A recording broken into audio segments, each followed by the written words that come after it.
Now we've got some dates.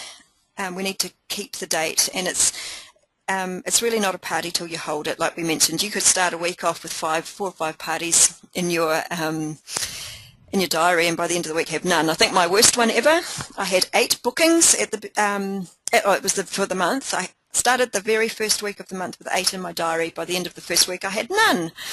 And this is where I've learnt some of these lessons about not booking too far ahead. So you've got to hold the party until you can count it as a party. And it's really important that you keep in touch. And I think sometimes we're a bit worried about being a bit annoying.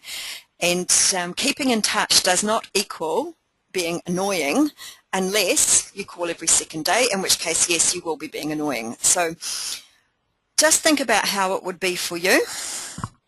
I once booked a party with a consultant, and I made the booking. She gave me the host pack, and then I didn't hear from her again until the night before the party was meant to be on.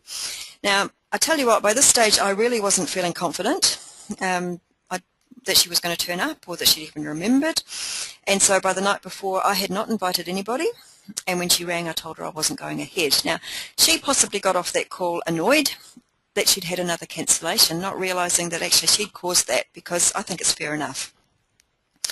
Once you've got the date confirmed, send a card. And this is the first keeping in touch thing. It doesn't have to be elaborate. As I keep mentioning, I'm not the most creative person in the world. I probably should change that little script in my head, but this is actually what my card looked like. I bought some card. I printed this onto a piece of paper, nice coloured piece of paper, and glued it onto the front of the card. So that's actually what my card looked like. And when you let someone know that you've put a night aside especially for them, it puts a whole new take on things, because she's going to, this is a real personal thing, which is why we handwrite as well. This is between you and her personally. She's going to think twice about postponing or cancelling when she gets a thing that says reserved especially for you.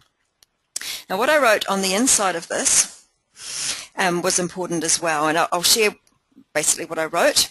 Again, it needs to be handwritten. People don't want to feel like a number, and that's how things feel when they're printed off the printer.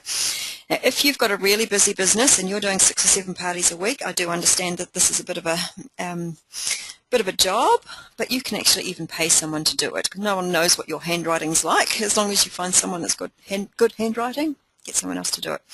Now, I used to do my cards black and write in silver pen, and people used to quite like that.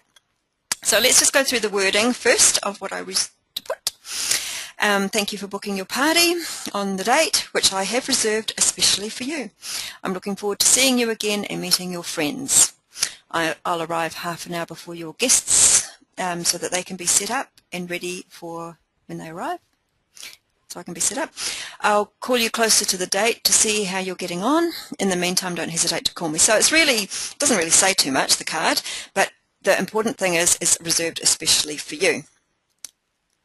And I guess you're just giving her a little bit of an idea about what will happen on the night, letting her know you'll call again, so closer to the date, not the day before, and you're giving her the invitation to call you if she needs to as well.